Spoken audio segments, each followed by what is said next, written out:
ఎందుకు దేవుణ్ణి ప్రార్థిస్తున్నావు అంటే నాకు కావాల్సినవన్నీ ఇమ్మని, అందుకోసం అయితే ప్రార్థింపకు. అందువల్ల పరమ ప్రేమ అనేటువంటిది ఎప్పుడైతే ఉంటుందో అప్పుడు సత్వగుణం అనేటువంటిది మనలో ఉంటుంది. రజస్తమస్సులు కరిగిపోతాయి. కామ లోభాతులకు తావు ఉండదు.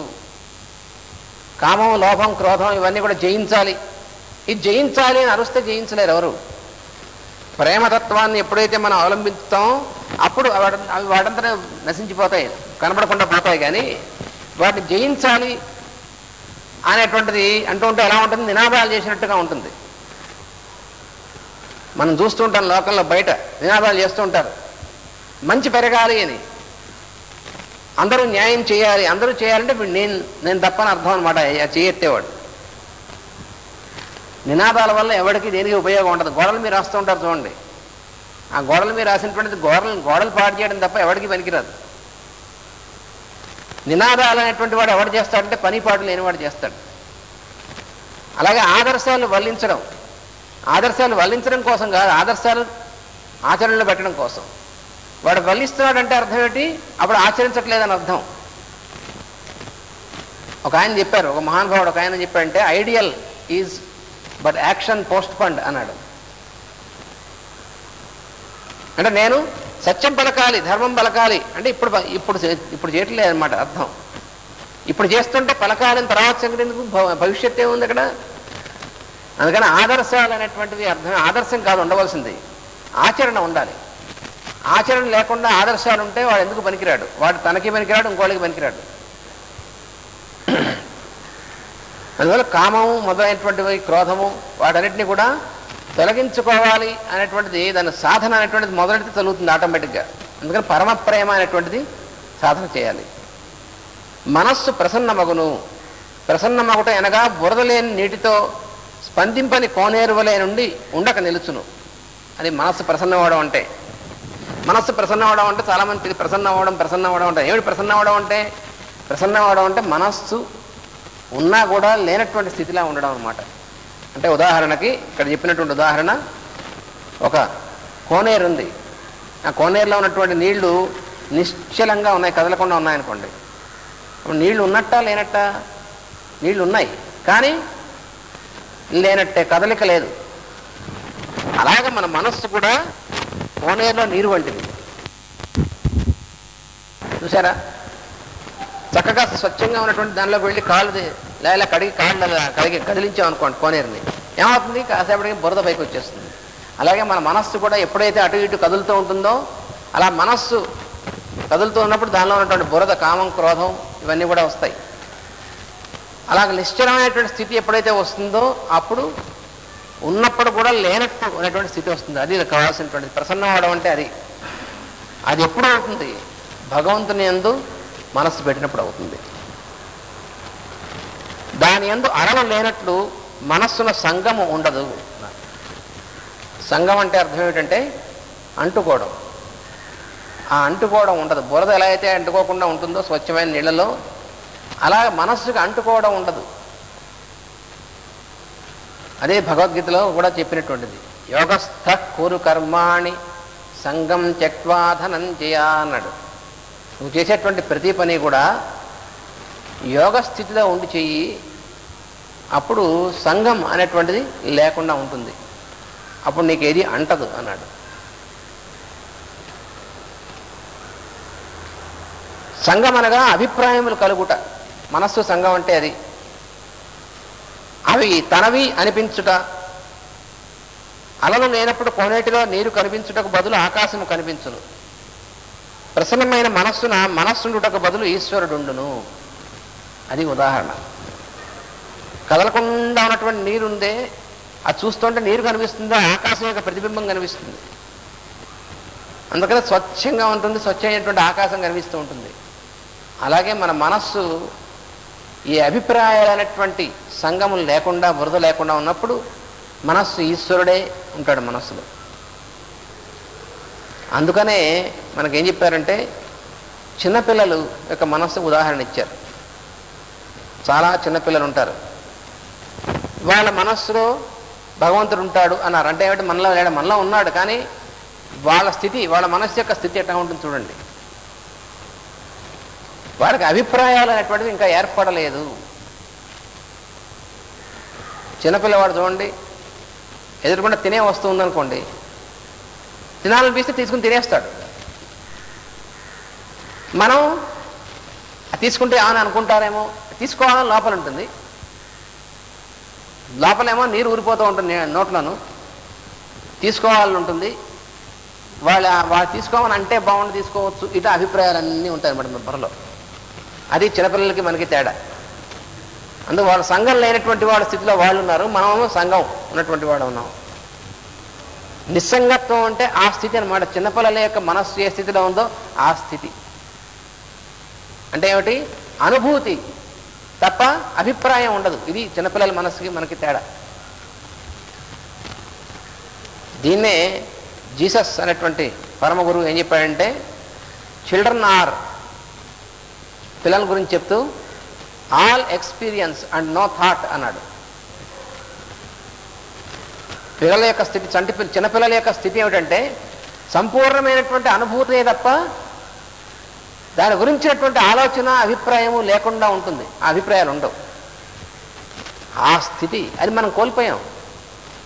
మనం చిన్నపిల్లలుగా ఉన్నప్పుడు మనం అలాగే ఉన్నాం. కానీ మనం క్రమంగా పెద్దవుతున్న కొద్దీ అభిప్రాయాలు అనేటువంటి చోటు చేసుకునేప్పటికీ అనుభూతి కాస్తా పోయింది. ఆ అనుభూతి అనేటువంటి తప్ప అభిప్రాయం ఉండకుండా ఉంటే అప్పుడు ఈశ్వరుని అనేటువంటి స్థితి ఉంటుంది మనకి. ఇదే మనలో. అందుకని ఏది పోగొట్టుకున్నామో దానికోసమే మళ్ళీ సాధన చేయవలసినటువంటిది. ప్రసన్నమైన మనస్సుండుటకు బదులు ఈశ్వరుడు ఉండును. అహంకారం ఉండదు. అహంకారం అనగా తన ప్రత్యేకమైన అస్తిత్వం. అహంకారం అంటే ఏమిటండి? అంటే మిగతా వాళ్ళకంటే నేను ఎలా వేరు అనేటువంటి అభిప్రాయమే అహంకారం అంటే.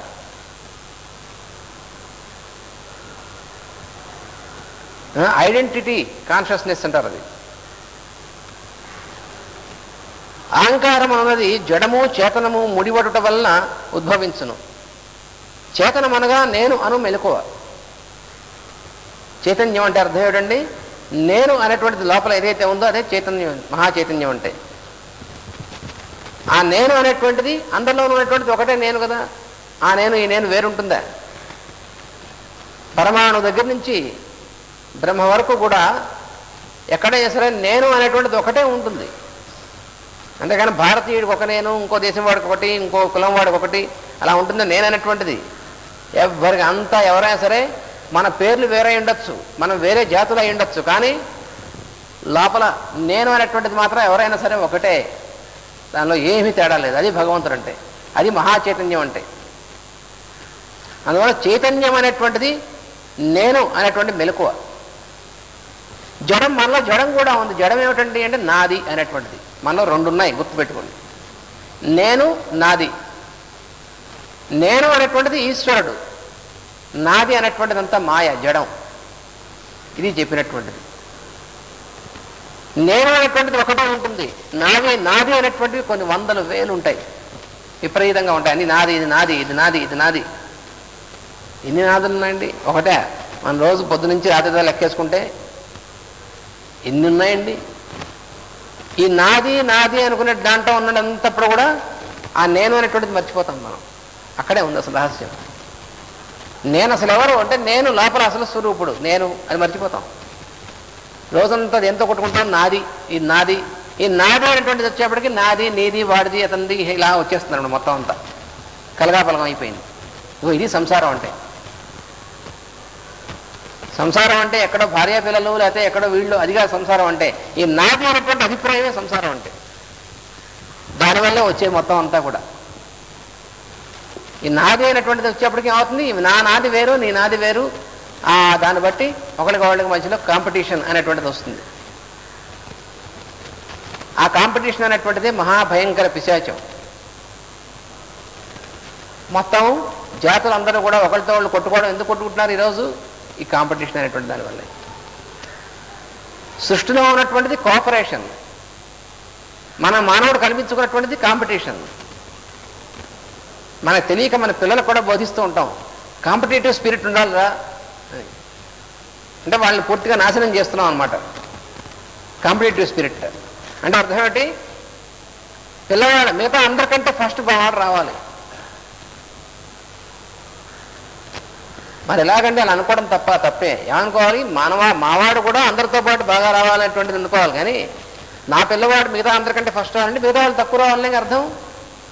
అంటే వాళ్ళకి నువ్వు చిన్నప్పటి నుంచి ఏం నురిపోస్తున్నావు? మిగతా వాళ్ళకంటే నేను ఎలా ప్రత్యేకమో నేర్పుతున్నావు పిల్లవాడికి. వాడు పాప ముందు బాగానే ఉన్నాడు, మన పిల్లవాడు రావడం వల్ల చెడిపోయాడు వాడికి అది నేర్పుతున్నాం మనం. అంటే వాడిని రాక్షసుడిగా తయారు చేయబోతున్నాం అనమాట మనం.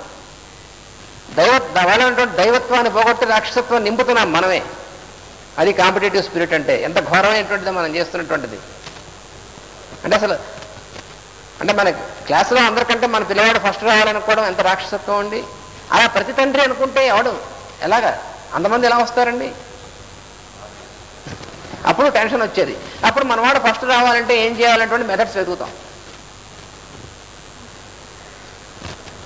అప్పుడు వాళ్ళు క్వశ్చన్ పేపర్ తెచ్చి ముందు ఇచ్చేటువంటి పద్ధతులు, వాడికి ఇంకా కొంచెం లక్ష ఎక్కువ కడితే వచ్చేటువంటివి, ఆ లక్ష ఎక్కువ కట్టడానికి మనం సంపాదించే పద్ధతులు, ఇవి ఒకదాన్ని బట్టి ఒకదాన్ని బట్టి ఒకటి అనమాట. అంటే మన రాక్షసత్వానికి అంత ఉండదు. అది కారణం. Competition, spirit of competition.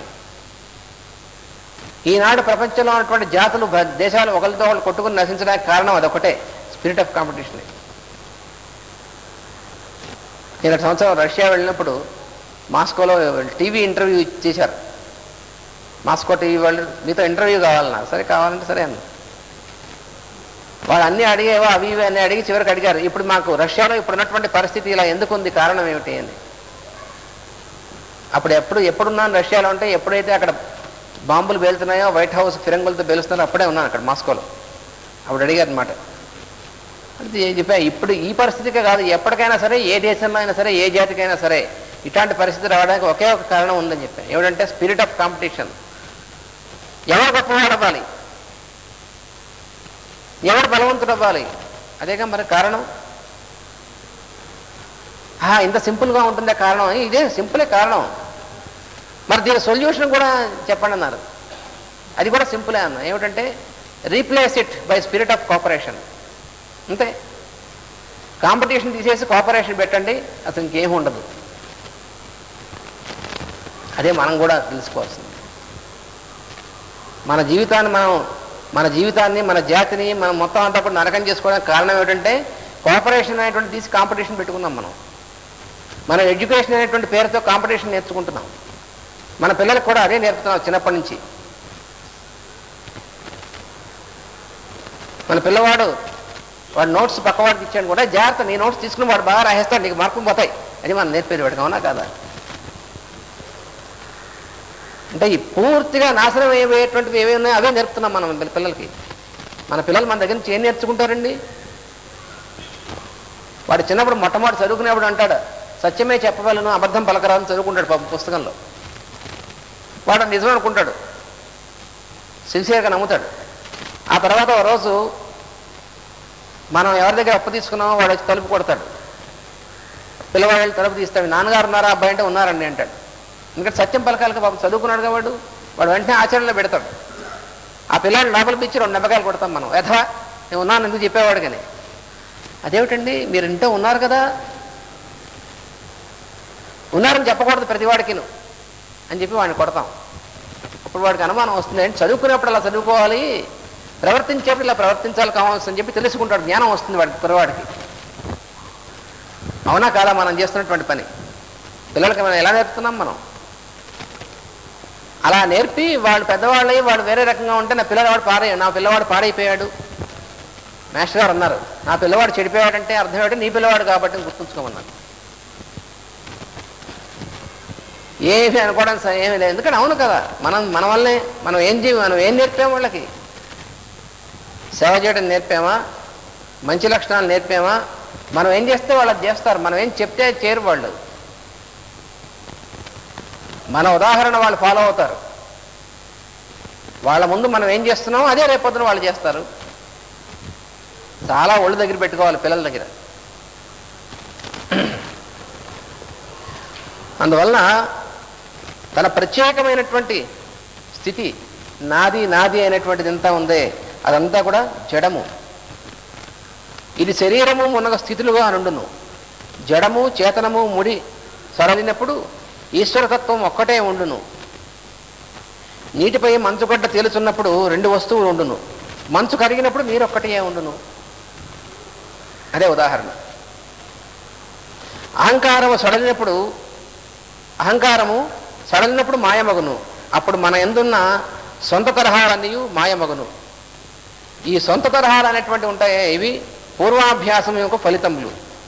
ఈ అభ్యాసం వల్లనే కర్మబంధములన్నీ, వాని ప్రభావం వల్లనే వాసనలు అనియు అందరు.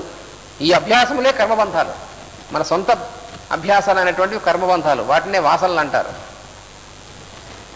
ఈ వాసనలు ఆచరణ కలిగినప్పుడల్లా ప్రభావము చూపక మానవు. ఆచరణలోనికి ఇంకనూ రాక వేచి ఉన్నవన్నీ ఈ సాధనలో మాయమగును. అందువల్ల మనలో ఉన్నటువంటి వాసనలన్నీ కూడా పోవాలి అంటే ఈ సాధన అవసరం. అందుకు ఈ సాధన చెప్పినటువంటిది. ఇట్లు సాధన చేయుటయే తపస్సు. అది తపస్సు అంటే. ఇలాంటి సాధన అంటే ప్రాక్టికల్, మన నిజ జీవితంలో మనం చేయవలసినటువంటి సాధనతో ఉన్నటువంటి తపస్సు. ఇది కాకుండా ఎక్కడో వేరే కూర్చుంటున్నది మాత్రం తపస్సు కాదు. అది కూడా తపస్సే, కానీ అది ఇందుకోసం ఉపయోగించాలి. ఇది లేకపోతే ఏమవుతుంది, ఎక్కడో కూర్చుని తపస్సు చేసి మళ్ళీ మనం చేసేవన్నీ మామూలుగా చేస్తే అది తపస్సు కాదు. పెద్దలు తపస్సు చేయొచ్చు, అంతఃకరణమును హరియందు సమర్పింతురు.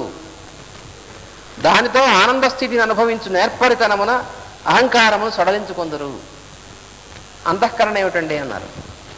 అంతఃకరణములంటే మనలో పనిచేసేటువంటి సాధనాలు. అంతః అంటే లోపల, కరణం అంటే ఇక్కడ కరణం గారిని అర్థం కాదు, సాధనం అని అర్థం. సాధనాలు ఏమిటా సాధనాలు? మనస్సు, బుద్ధి, చిత్తము, అహంకారం అనేటువంటి 4. ఈ 4 కలిపి 4టిని కూడా అంతఃకరణాలు అంటారు, లోపలటువంటి సాధనాలు అంటారు. మనస్సు అంటే అర్థం ఏమిటండి అన్నారు. అదేంటి మనస్సు అంటే మనస్సేనండి. మనస్సు అంటే మనస్సే ఏమిటి అంటే, మనస్సు అనగా బాహ్య వస్తువులకు కాలమును దేశమును మనకన్నా భిన్నముగా గుర్తించున్నది. అది మనస్సు అంటే. మనం మనస్సు అంటూ ఉంటాం, మనస్సు బాగోలేదండి. మనస్సు అంటే ఏమిటో అనేటువంటిది దాని డెఫినేషన్ ఏమిటి అని అంటే, బయట ఉన్నటువంటి వస్తువులు ఏమిటి? బయట ఉన్నటువంటి వస్తువులు కాలము దేశము అనేటువంటివి బయట ఉన్నటువంటి, మనకంటే బయట. వాటిని మనకంటే భిన్నంగా గుర్తించేటువంటి సాధనమే మనస్సు.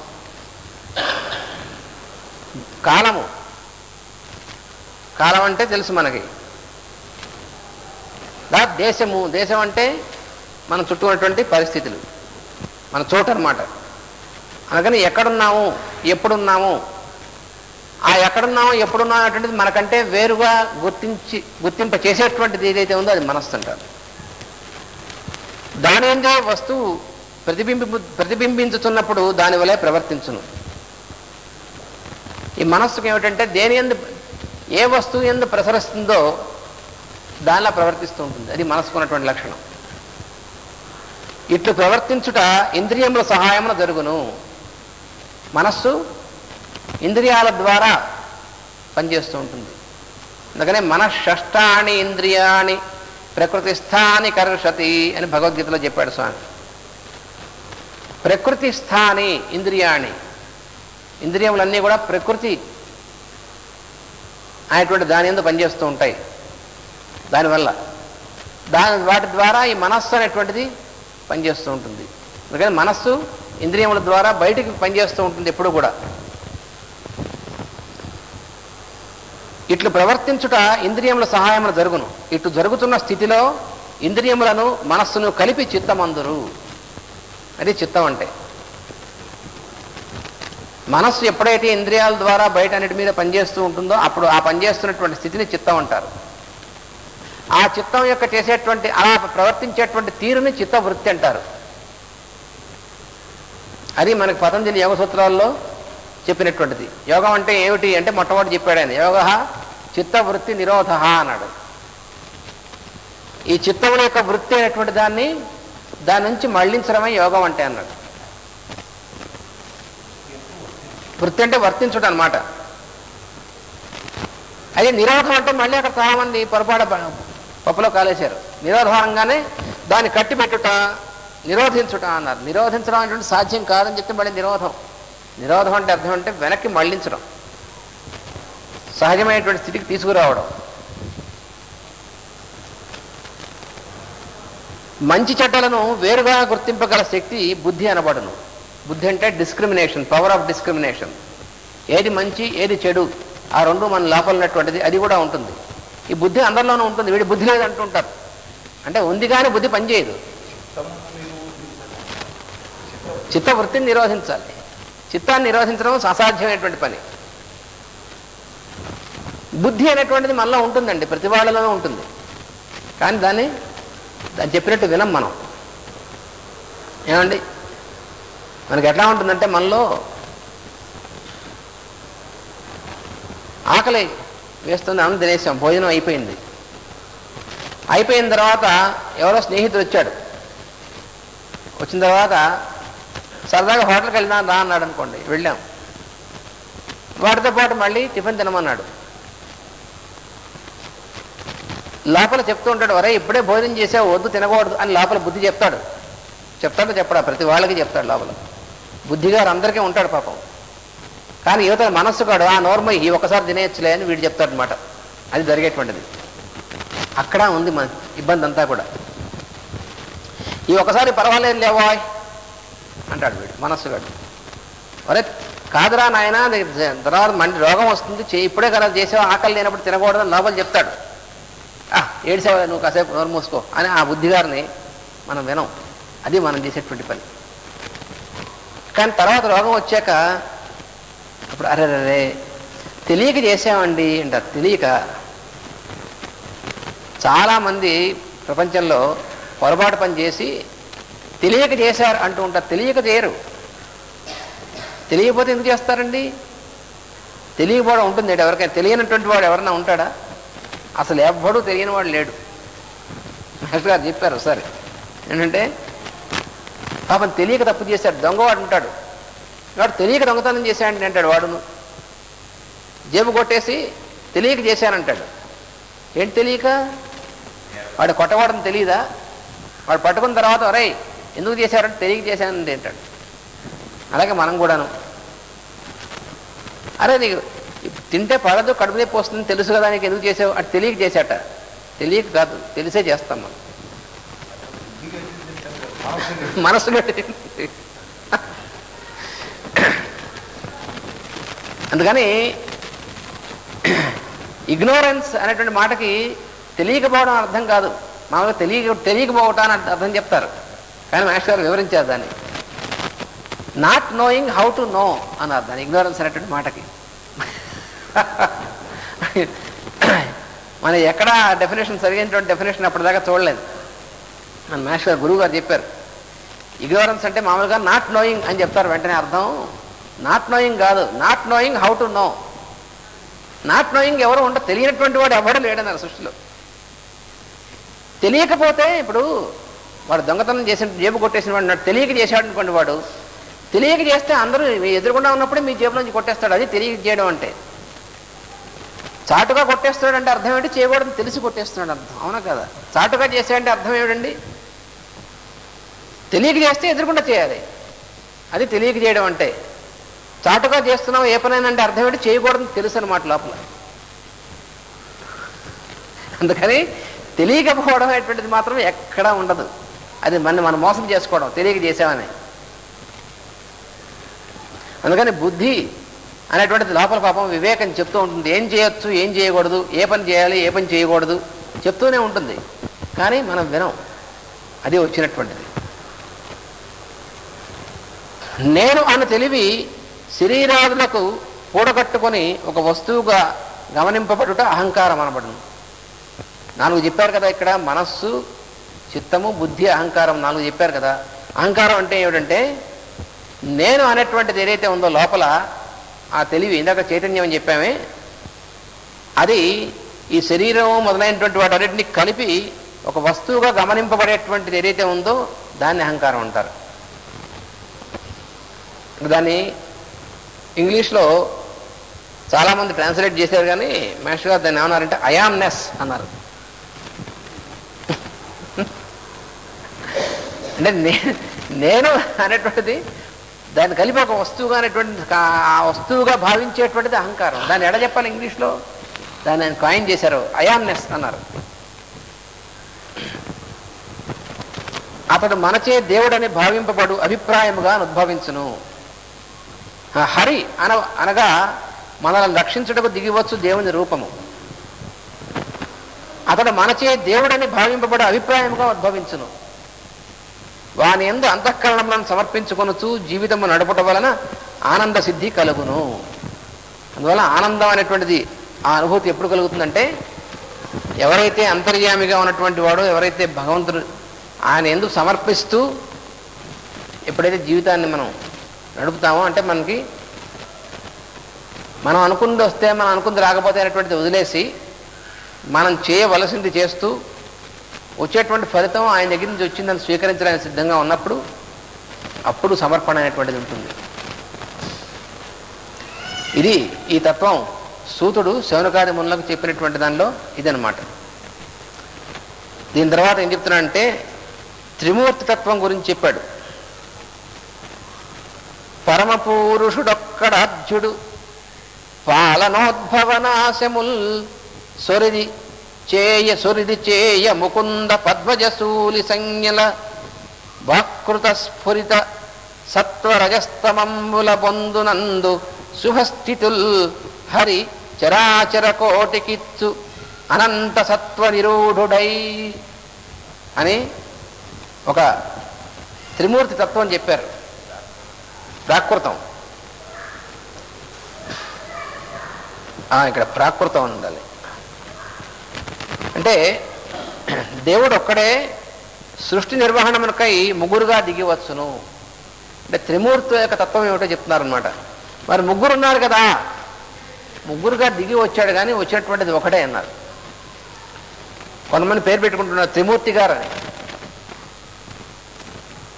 అలా ఒకటే ఉన్నటువంటి ఆయన సృష్టించుటకు రజోగుణము ధరించి బ్రహ్మయగును. 3 గుణాలు ఉన్నాయి. ఆ 3 గుణాలు ఏమిటంటే రజోగుణము, దాన్ని ఇంగ్లీష్లో యాక్టివిటీ అంటారు. రెండోది తమో గుణము, దాన్ని ఇనర్షియా అంటారు. మూడోది సత్వగుణము, దీన్ని పాయిజ్ అంటారు. ఈ 3 గుణాలు సృష్టికి మూలమైనటువంటివి. అందుకని సృష్టించాలంటే రజోగుణం ఉండాలి. రజోగుణం లేదా సృష్టి రాదు. అందువల్ల రజోగుణము అనేటువంటిది ధరించి ఆయనే బ్రహ్మగా వస్తాడు. జీవించుటకు సత్వగుణము ధరించి విష్ణువగును. పుట్టినటువంటి వాడు జీవించి ఉండడం కోసం సత్వగుణం ఉండాలి. సత్వగుణం అంటే బ్యాలెన్స్ అనమాట. అలా ఉంచేందుకోసం విష్ణువుగా వస్తాడు. లయమనస్సులకు తమో గుణము ధరించి శివుడగును. మళ్ళీ ఎక్కడి నుంచి వచ్చిందో ఆ లోపలికి తీసుకెళ్ళిపోవాలి, లయం చేయాలి. అలా ఉండాలంటే తమో గుణం అనేటువంటిది పనిచేయాలి. అప్పుడు శివుడుగా వస్తాడు. ఇట్లు దేవుని ప్రకృతి, ఇట్లాగుట దేవుని ప్రకృతి. ఇది ఆయన యొక్క ప్రకృతి, ఆయన లక్షణం. అంతకు ముందు కూడా దేవుని యొక్క స్థితి ఉన్నది కనుక సత్వగుణము శాశ్వతమై మిగిలిన రెండింటికన్నా ప్రాధాన్యము వహించుతున్నది. సాధనలో కూడా సత్వగుణము అలవడుట వలననే జీవునకు దేవుడు అనుభవం అగును. ఈ 3 గుణాల్లో కూడా సత్వగుణం ప్రాధాన్యం వహించాలి. ఎందుకనంటే భగవంతుడు సృష్టి స్థితి అనేటువంటి వీటిలోకి రాకుండా ఉన్నప్పుడు అప్పుడు సత్వస్వరూపుడై ఉంటాడు.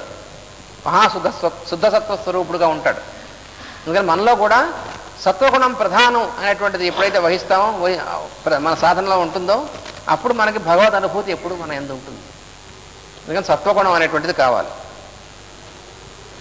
ప్రకృతి అనగా దేవుని శక్తి. దేవుని నుండి శక్తి దిగివచ్చును. శక్తిలో అంతర్యామిత్వము చెందిన దేవుడు సృష్టి స్థితి లయములలో క్రీడించును. పై 3 రూపములను త్రిమూర్తులందరూ. ఒక్కొక్క మూర్తి యందు శక్తి ఒక్కొక్క విధముగా వెలువడును. అస్తిత్వమునకు కారకుడైన విష్ణువునందు లక్ష్మిగా నుండును. పేరు, రూపము, పొడవు, లావు, బరువు మొదలగు వానిని లక్ష్మలు అందురు. లక్ష్మి అనేటువంటి పేరు ఎందుకు వచ్చిందో చెప్తున్నారు. లక్ష్మి అంటే లక్ష్మ అనేటువంటిది శోభ అన్నమాట. అది అంటే రూపము, పేరు, రూపము. ఈ పొడవు, లావు, బరువు ఇవన్నిటి కూడా, ఇవి 2 కూడా లక్ష్మలు అంటారు. శోభ అన్నమాట అది. అలాగే మన ఈ రూపం ఇవంతా కూడా ఆ లక్ష్మణులు కలిగినటువంటి ఆమె లక్ష్మి అంటారు. నోట్ల కట్టలు లక్ష్మి అనుకునేటువంటిది కాబట్టి ఇప్పుడు మన ఎకానమీలా ఉంది. లక్ష్మి అంటే లక్ష్మణులు కలిగినటువంటిది. ఆ నోట్ల కట్టలు శివరూప. అసలు నోట్ల కట్టలు అంటే అర్థం ఏమిటో తెలియదు మనకి. నోట్ల కట్ట అంటే ఏమిటి? నువ్వు చేసినటువంటి పనికి నువ్వు ఇంత అనుభవించవచ్చు అని ఒక రసీదు అనమాట. అది అంతేనా? దాని మీద ఏం రాసి ఉంటుందండి? ఎప్పుడైనా చదివాం? రూపాయి మీద ఐ ప్రామిస్ టు పే, 100 రూపాయల నోటు ఉంది, దాని మీద ఏం రాస్తారు? I promise to pay 100 rupees to you to the bearer of this. అంటే అర్థం ఏమిటి? నీకు 100 రూపాయలు విలువైనటువంటిది ప్రతిక్రియ నీకు ఇవ్వబడును అర్థం. అంటే ఏమిటి? నువ్వు చేసినటువంటి పనిలో ఉందా లక్ష్మి ఈ రూపాయి నోటులో ఉందా? అది ఒక రసీదు అని తెలియక దాని గురించి భయపడుతూ ఉంటారు. బ్రహ్మ అదే లక్ష్మి విష్ణువు వక్షస్థలమందు ఉండును అంటే అనగా జీవుల యొక్క హృదయమునందు ప్రేమగా ఉండును. విష్ణు యొక్క వక్షస్థలం మీద ఉంటుంది లక్ష్మి అంటే అర్థం ఏమిటి? జీవుల యొక్క హృదయంలో ప్రేమ స్వరూపిణై ఉంటుంది లక్ష్మీ అమ్మవారు. అదే అర్థం. ఎందుకంటే జీవులు అందరూ కూడా విష్ణు స్వరూపులే. అందుకని మన వక్షస్థలంలో కూడా లక్ష్మి ఉంటుంది అంటే అర్థం ఏంటి? ప్రేమ. బ్రహ్మయందు శక్తి సరస్వతిగా ఉచ్చరింపబడును. సృష్టింపబడినప్పుడు లోకములను జీవులను ఉచ్చరింపబడినట్లు వెలువడును. ఉచ్చరింపబడుట అనగా తాము లేని స్థితిలో నుండి వెలువడి వచ్చుట. మనం మాట్లాడుతున్నామండి. మనం మాట్లాడక ముందు అవ్యక్తంగా ఉంది, భావంగా ఉంది, భావన లోపల ఉన్నటువంటిది. అందుకనే దీని సరస్వతి సూక్తంలో చత్వారి వాక్ పరిమిత పదాని అని మంత్రం ఉంది.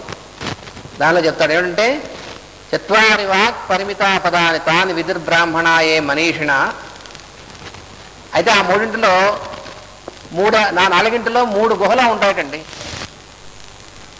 4వది మాత్రమే బయటకు వస్తుంది అన్నారు. బయటకు ఉచ్చరింపబడేటువంటి మాట 4వ స్థితిది. మిగతా 3 లోపల ఉండిపోతాయి. అలాగా మనం మాట్లాడడానికి ముందు ఉన్నటువంటి భావనామయమైనటువంటి విధంగా ఉంటుంది చూసారా. మనం చాలా మాటలు మాట్లాడుతూ ఉంటాం. అసలు మాట ఎలా వచ్చింది, లోపల ఏమిటి ఎప్పుడైనా ఆలోచించామా మనం? ఇది పుస్తకము అన్నాం మనం. అలా అనడానికి ముందు ఏ రూపంలో ఉంది? మన మనస్సులో ఇది పుస్తకము అనేటువంటి భావనగా ఉంది మన భాషలో. దానికంటే ముందు, భాష కంటే ముందు దీని గురించినటువంటి ఒక అభిప్రాయంగా ఉంది. దానికంటే ముందు సంకల్పం, నేను ఇది ఒకటే అనేటువంటి స్థితిలో ఉన్నటువంటిది ఆ ముందు ఉన్నటువంటిది.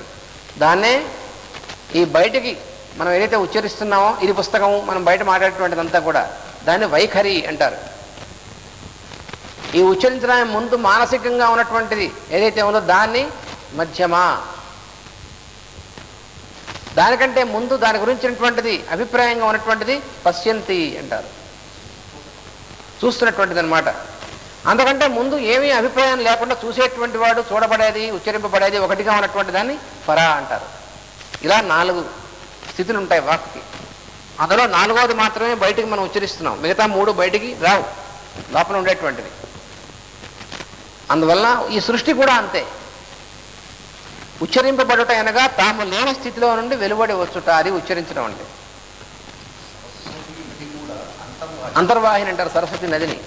కనబడదు బయటికి. ఎక్కడో హిమాలయాల్లో పుట్టినటువంటి చోట కాస్త కనబడుతుంది, తర్వాత మళ్ళీ కనబడదు. ఆ లోపల నుంచి వస్తుంది, అంతర్వాహిని అంటారు దాన్ని. అది కారణం. శివుని యందు ప్రకృతి గౌరిగా అర్ధశరీరమై ఉండును అనగా లయమైనప్పుడు దేవుని యందే ప్రకృతి లీనమై సగముగా ఆశ్రయించి ఉండును. సృష్టిలోకి వచ్చిన తర్వాత ప్రకృతి పురుషుడు వేరుగా ఉంటారు, కానీ లయంలో ఉన్నప్పుడు ప్రకృతి పురుషుడు ఒకటే స్థితిగా ఉంటుంది. అవ్యక్తంగా ఉన్నప్పుడు, వ్యక్తమైనప్పుడు వేరుగా ఉంటుంది. అది ఉన్నటువంటి స్థితి. ఇలాగా త్రిమూర్తుల యొక్క తత్వం ఈ విధంగా వివరించారు. తర్వాత పద్యంలో త్రిగుణాల గురించి చెప్తున్నాడు. తర్వాత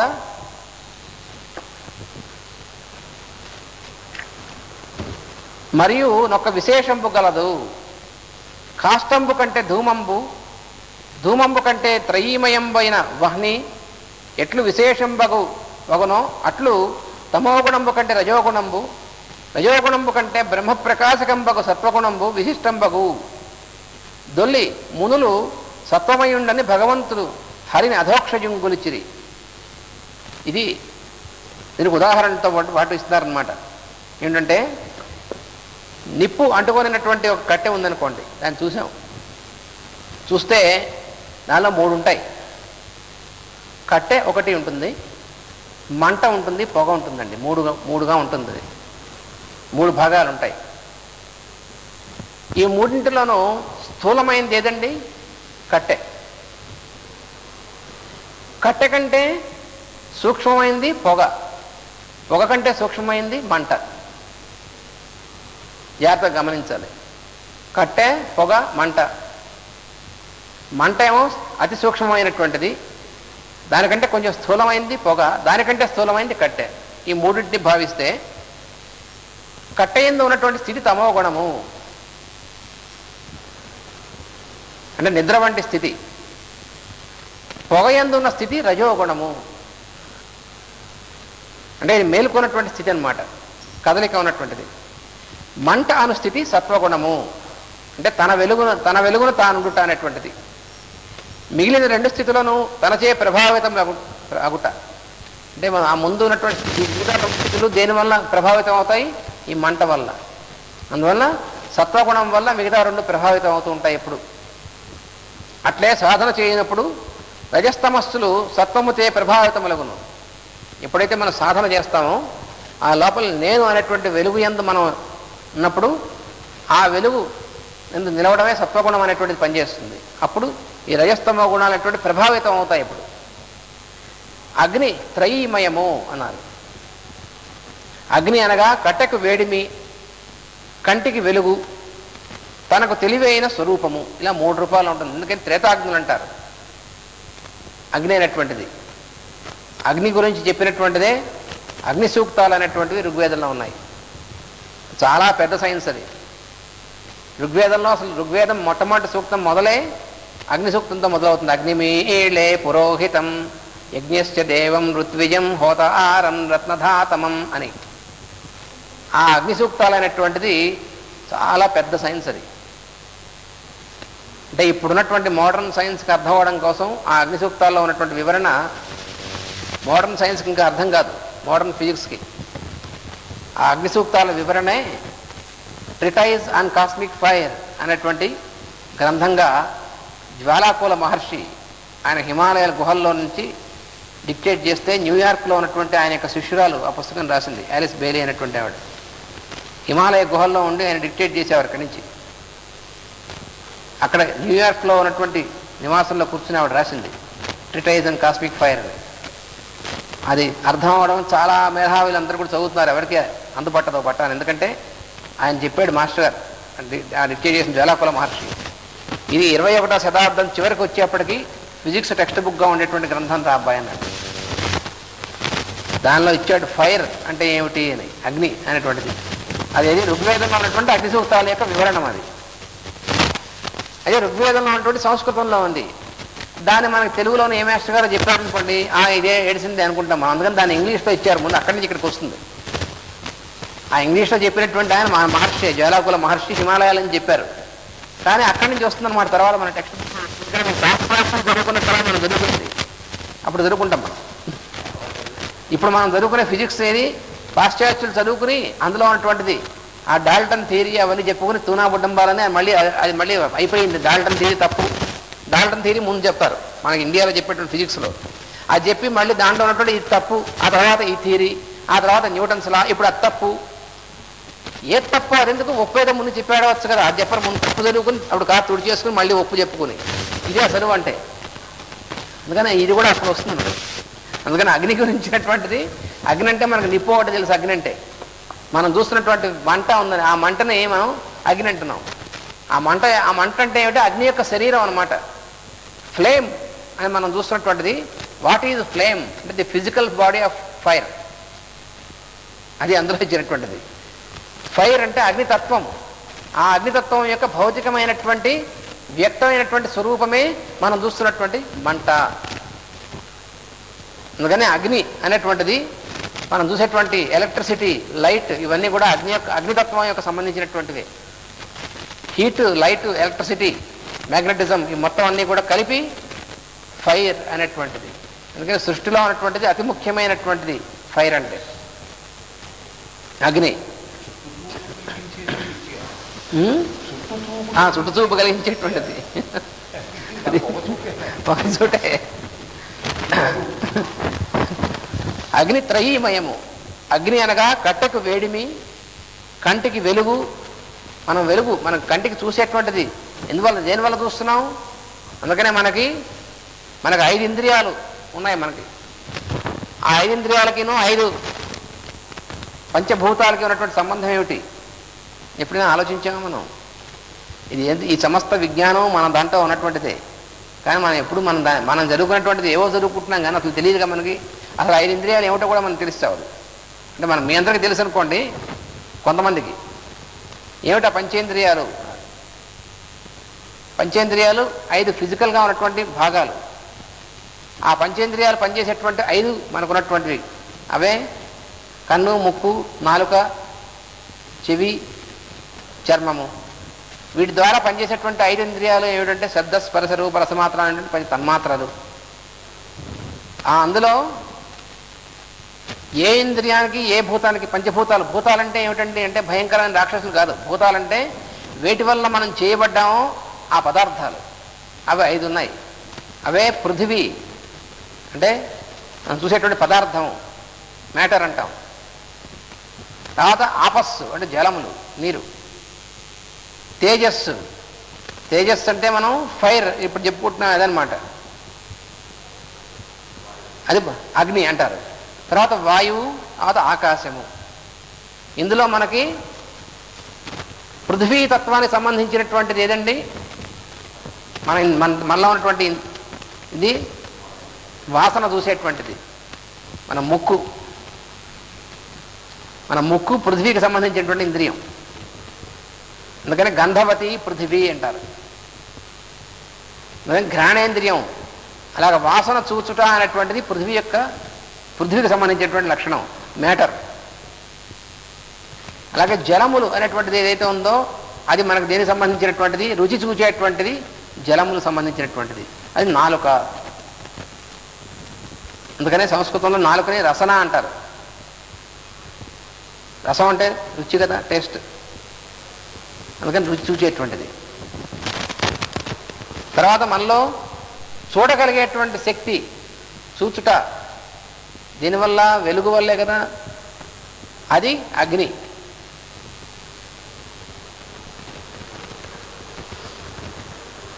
తర్వాత మళ్ళా స్పర్శ, చర్మం, స్పర్శ అయినటువంటి ఇంద్రియం, ఇది స్పర్శ అయినటువంటి తన్మాత్ర. అది దేనికి సంబంధించింది? వాయువుకు సంబంధించినటువంటిది పంచభూతంలో. తర్వాత మనం వినడం అనేటువంటి శక్తి ఉంది. ఆ వినడం అనేటువంటిది ఆకాశానికి సంబంధించినటువంటి శబ్దం. ఎందుకని? శబ్ద గుణకం ఆకాశం. ఆకాశం యొక్క లక్షణం ఏమిటి? శబ్దం అనేటువంటిది. అందుకని శబ్దం అనేటువంటి చెవి ద్వారా మనం వింటాం. అందుకని ఆకాశతత్వానికి సంబంధించినటువంటిది చెవి. ఇలా ఈ 5 మనలోను. ఇందులో మనం చూచేటువంటిది ఏది? అది అగ్ని అంటున్నాం. అది ఈ మొత్తం మన చుట్టూ ఉన్నటువంటిది ఏమి చూడగలమో ఆ చూడడం అనేటువంటిది వెలుగు, మనలో ఉన్నటువంటి వేడిమి, ఈ మొత్తం అంతా కూడా అగ్ని అనేటువంటి దానివల్ల పనిచేస్తుంది. మళ్ళీ ఈ 5ంటికి మన శరీరంలో ఉన్నటువంటి 5 కేంద్రాలు ఉన్నాయి. అవి కూడా ఒకసారి చెప్పేస్తాను, ఎలాగో చెప్పాం కాబట్టి. ఆ 5 కేంద్రాలు ఏమిటంటే మన వెన్నెముకంబడే మొత్తం 7 చక్రాలు అంటారు. అందులో కింద నుంచి పైకి కింద ఉన్నటువంటిది మూలాధారము అంటారు. అది పృథ్వీతత్వానికి సంబంధించినటువంటిది. అంటే మన శరీరంలో ఉన్నటువంటి మొత్తం మ్యాటర్, ద్రవ్యం అంతా కూడా దాని కంట్రోలింగ్ సెంటర్ అన్నమాట. అది మూలాధారం అంటారు దాన్ని. అది మన వెన్నెముకకి చిట్ట చివరగా ఉంటుంది. కానీ ఎనాటమీ థియేటర్లో కోర్స్ చూస్తే కనబడదు ఏమీ. ఎందుకంటే ఇది భౌతికమైనటువంటిది కాదు, ప్రజ్ఞామయమైనటువంటి కేంద్రం. ఈ 7 కూడా ప్రజ్ఞా కేంద్రములు, భౌతికములు కావు. శక్తి కేంద్రములు, ప్రజ్ఞ కూడా కాదు, శక్తి కేంద్రాలు. అందువల్ల పృథ్వీతత్వానికి సంబంధించినటువంటిది అది. ఆ తర్వాత దానికంటే పైన మణిపూరము అని ఉంటుంది, అది జలతత్వానికి సంబంధించినటువంటిది. అది మన బొడ్డు ఎక్కడైతే ఉందో దానికి సంబంధించినటువంటిది. అక్కడ దానికి వెనుక ఎదురుగుండా ఉంటుంది అనమాట. సోలార్ ప్లెక్సస్ అంటారు, బొడ్డు కంటే కొంచెం పైన. దానికంటే పైన ఉన్నటువంటిది అగ్నితత్వానికి సంబంధించినటువంటిది, దాన్ని స్వాధిష్టానము అంటారు. మూలాధారము, మణిపూరము, స్వాధిష్టానము. ఆ స్వాధిష్టానం అనేటువంటిది స్ప్లీన్ సెంటర్ అంటారు ఇంగ్లీష్లో. అంటే మన స్ప్లీన్ అనేటువంటిది ఉంటే దానికి కరస్పాండింగ్గా వెనకాల వెన్నెముకంబడి ఉంటుంది. మన శరీరంలో మొత్తం ఉన్నటువంటి ఉష్ణోగ్రతను అంతటినీ కూడా కంట్రోల్ చేసేటువంటి సెంటర్ అన్నమాట. దానికంటే పైన ఉన్నటువంటిది అనాహతము, అంటే హార్ట్ సెంటర్ అంటారు. అది ఎక్కడ ఉంటుంది? ఇక్కడ ఎక్కడైతే మనకి ఇక్కడ గుహలా ఉంటుందో దానికి వెనకాల ఉంటుందన్నమాట, అది అనాహతము. దానికంటే పైన ఉన్నటువంటిది విశుద్ధి చక్రము అంటారు, విశుద్ధి అంటారు. అది అంటే ఈ థ్రోట్ సెంటర్ అంటారు, దాని వెనకాల అక్కడ వెనకాల ఉంటుంది. ఇక్కడికి పంచభూతాలు సరిపోయింది. మొట్టమొదటిది పృథ్వీతత్వం మూలాధారం, రెండవది జలతత్వం మణిపూరం, మూడవది అగ్నితత్వం స్వాధిష్టానం, నాలుగవది అనాహతం వాయుతత్వం, ఐదవది విశుద్ధి ఆకాశతత్వం. అందుకనే శబ్దం రావడానికి ఇక్కడి నుంచి వస్తుంది చూసారా. స్పందనం అంతా కూడా ఏమో వాయుతత్వం హృదయం దగ్గర నుంచి, హార్ట్ అనేటువంటి సెంటర్ మొత్తం పల్సేషన్ అంతటికి కూడా. దానివల్లే మనకి స్పర్శ తెలియడం అంతా కూడా.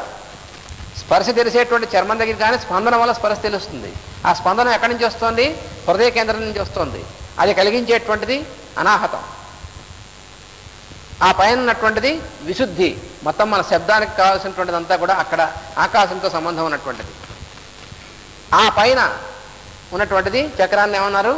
ఆజ్ఞాచక్రము అన్నారు. ఇది దేనికి సంబంధించింది? మన మనస్సుకు సంబంధించినటువంటిది. ఈ 5 ఇంద్రియాల కంటే పైన ఉన్నటువంటిది మనస్సు.